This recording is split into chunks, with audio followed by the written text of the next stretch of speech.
नमस्कार, वाइब्रेंट भारत के नए एपिसोड में आपका स्वागत है। मैं हूं प्रतिबिंब शर्मा।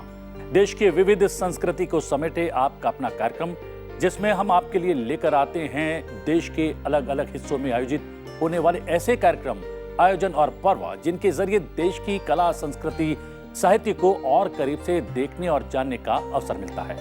तो आइए शुरू करते हैं आज के वाइब्रेंट भारत का सफर। आज वाइब्रेंट भारत में हम आपको लेकर चल रहे हैं दक्षिण भारतीय राज्य तमिलनाडु, मध्य प्रदेश, उत्तर पूर्वी राज्य असम और राजस्थान। इसके साथ दिखाएंगे एक विशेष ऑनलाइन कार्यक्रम और देश भर में मनाए गए गणतंत्र दिवस की कुछ खास झलकियां।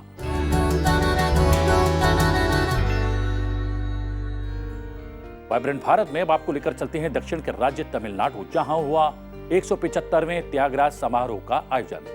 त्यागराज कर्नाटक संगीत के जनक माने जाते हैं। राम भक्त त्यागराज के सम्मान में दशकों से आयोजित हो रहे संगीत समारोह में हिस्सा लेने के लिए पूरे देश से कर्नाटक संगीत के कलाकार पहुंचते हैं। इस संगीत समारोह में हिस्सा लेना किसी भी कलाकार के लिए किसी बड़े सम्मान से कम नहीं है। तो आइए आप भी देखिए त्यागराज समारोह की कुछ खास झलकियां।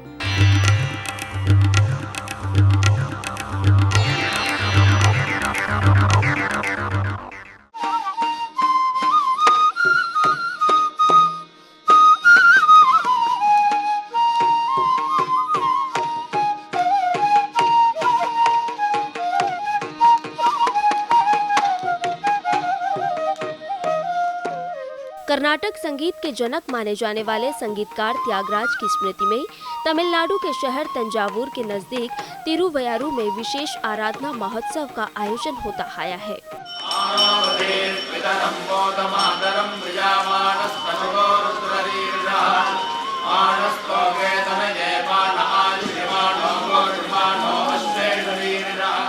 साल 2022 इस आयोजन का 175वां संस्करण रहा।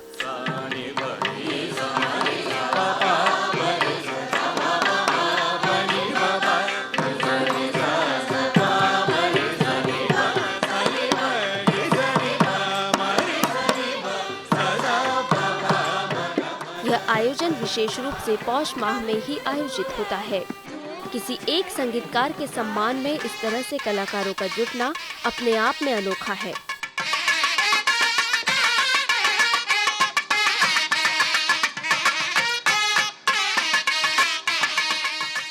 त्यागराज के सम्मान हर साल यहाँ देश भर के अलग अलग हिस्सों से कर्नाटक संगीत में पारंगत संगीतकार पहुँचते हैं और अपनी प्रस्तुतियाँ देते हैं।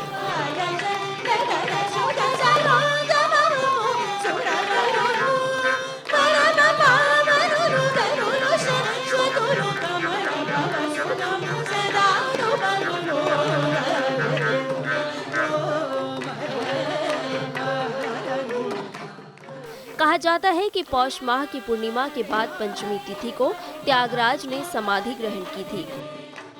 तमिल ब्राह्मण परिवार में जन्मे त्यागराज भगवान श्री राम के बहुत बड़े भक्त थे। ताउम्र अविवाहित रहते हुए त्यागराज ने ईश्वर की आराधना की और संगीत की रचना। कर्नाटक संगीत आज जिस मुकाम पर है वो त्यागराज की ही देन है। कर्नाटक संगीत से जुड़े कलाकारों के लिए इस विशेष आराधना महोत्सव में हिस्सा लेना किसी सम्मान से कम नहीं होता है।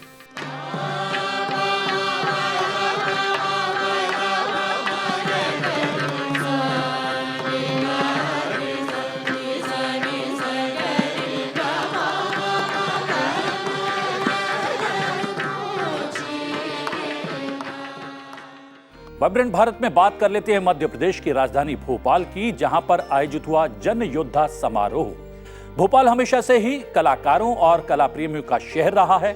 ऐसे में यहां इस नाट्य समारोह का आयोजन लोगों के लिए और भी खास बन गया। हफ्ते भर चले इस नाट्य समारोह में अलग अलग निर्देशकों की ओर से निर्देशित नाटकों का मंचन किया गया। इससे नाट्य समारोह की विशेषता रही इसके विषय। इस नाट्य समारोह के जरिए देश की आजादी के लिए संघर्ष करने वाले योद्धाओं के जीवन को दर्शाया गया।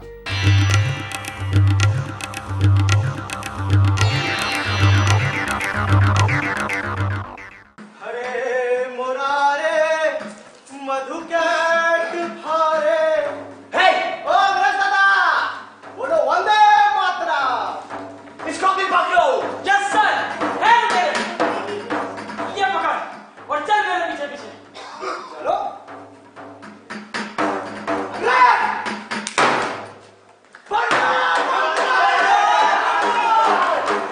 मध्य प्रदेश की राजधानी भोपाल में संस्कृति विभाग के स्वराज संस्थान संचालनालय की ओर से आजादी का अमृत महोत्सव के उपलक्ष्य में जन योद्धा नाट्य समारोह का आयोजन हुआ।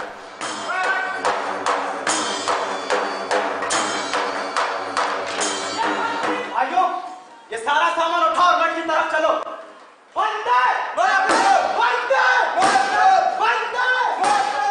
इस 8 दिवसीय नाट्य समारोह में देश के महान क्रांतिकारियों और महापुरुषों के जीवन संघर्ष को दिखाया गया। ये गुलाम खत्म नहीं होगा।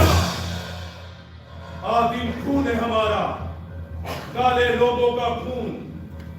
ये खून भूख, प्यास, प्रताड़ना से मिलकर बना ये खून। इस खून से जली है उन गुलाम की आग, जो कभी नहीं बुझेगी, कभी नहीं। लौट कर आऊंगा मैं, लौट कर आऊंगा मैं, लौट कर आऊंगा मैं।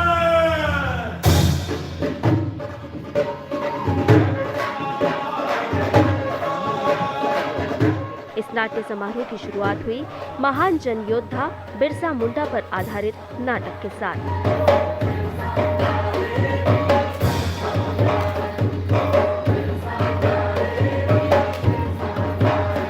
मैंने तुम्हें साहस दिया है, मैंने तुम्हें सारे हथियार दिए हैं, मैंने तुम्हें तुम्हारे दुश्मन की पहचान करा दी है।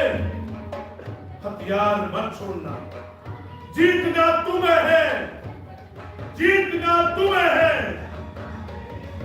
मैं आऊंगा, मैं लौट कर आऊंगा, मैं लौट कर आऊंगा, मैं लौट कर आऊंगा।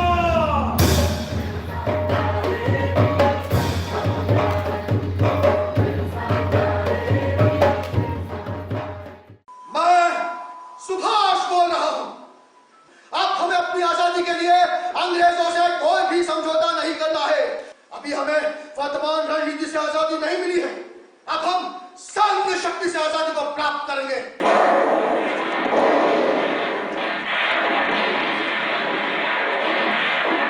तुम मुझे खून दो, मैं तुम्हें आजादी दूंगा। इस नाट्य समारोह के दौरान नेताजी सुभाष चंद्र बोस पर आधारित नाटक और आनंद मठ पर आधारित नाटक का भी मंचन हुआ। मैंने सदैव तेरी पूजा की है, तेरे ही भरोसे इस वन में आ सकी हूँ। हे कृष्ण, मेरी रक्षा कर।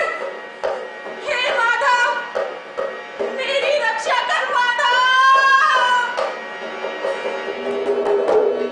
ये नाट्य समारोह न सिर्फ दर्शकों के लिए मनोरंजन का माध्यम रहा, बल्कि इसके साथ ही दर्शकों को इसके जरिए देश के महापुरुषों के बारे में भी जानकारी मिली।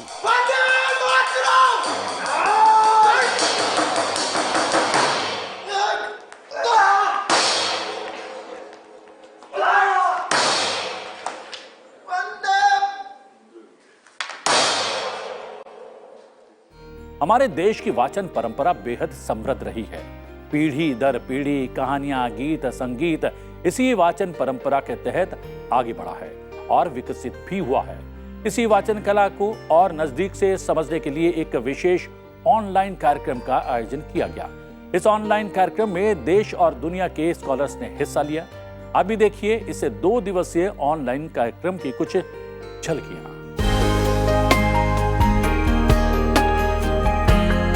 भारतीय संस्कृति की अगर बात की जाए तो यहाँ वाचन की बेहद समृद्ध परंपरा रही है। देश में कहानियाँ तो अधिकांशतः वाचन परंपरा के जरिए ही एक पीढ़ी से दूसरी पीढ़ी तक पहुँचती है।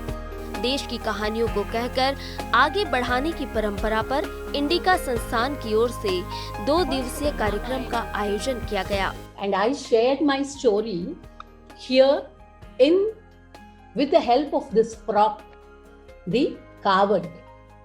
And I want you to see this beautiful mobile shrine which opens like this with the beautiful people inside, 3, 1 female and the other 2 male. इस 2 दिवसीय आयोजन के लिए महीनों पहले शोधकर्ताओं से शोध कार्य मंगवाए गए थे। इसके बाद 2 दिन में 37 वक्ताओं ने देश की इस अनोखी परंपरा पर अपने विचार रखे। Kannur in North Kerala wears a festive look during the months of December through March. Teyyam is a ritualistic dance form which is the highlight of the North Malabar area in Kerala. इस 2 दिवसीय आयोजन के 3 सूत्रधार रहे। इस चर्चा में कहानियाँ कौन कहता है, किन्हें कहानियाँ सुनाई जाती है, क्यों इन्हें सुनाया जाता है और कहानियों को कहने का माध्यम क्या हो सकता है, ऐसे सवालों को सुलझाया गया। It was important to also focus on the creative aspect of storytelling because there were just so many different ways, and it was not just oral storytelling or just painting, you know. There were these mixed forms where there is dance drama, then there was monologue, or then there was disguise. इस चर्चा में story art foundation की संस्थापक Deepa Kiran, master storyteller Geeta Ramanujam, Kathakali और छऊ नृत्यांगना Madhavi Menon, world storytelling festival के निदेशक Eric Miller समेत कई देशी और विदेशी स्कॉलर्स और छात्रों ने हिस्सा लिया और अपने विचार रखे। A story about listening itself. Listening not just with the ears, listening with the eyes, with the body, with the mind and spirit. अब समय है सवाल जवाब का। पिछले एपिसोड में हमने आपसे एक लोक कला के बारे में पूछा था। आप में से कुछ लोगों ने इसका जवाब उत्तर प्रदेश की टेराकोटा कला दिया। हालांकि अधिकांश दर्शकों ने इसका सही जवाब दिया, वो है राजस्थान की ब्लू पॉटरी कला। आप में से जिन दर्शकों ने इसका सही जवाब दिया है, उनके नाम हम स्क्रीन पर शेयर कर रहे हैं।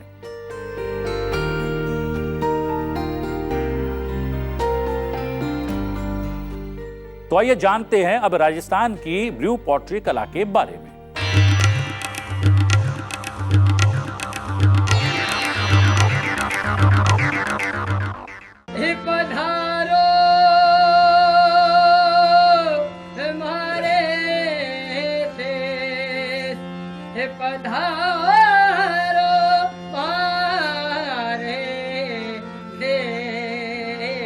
राजस्थान का गुलाबी शहर जयपुर पर्यटन के अलावा पारंपरिक हस्तशिल्प के लिए भी जाना जाता है।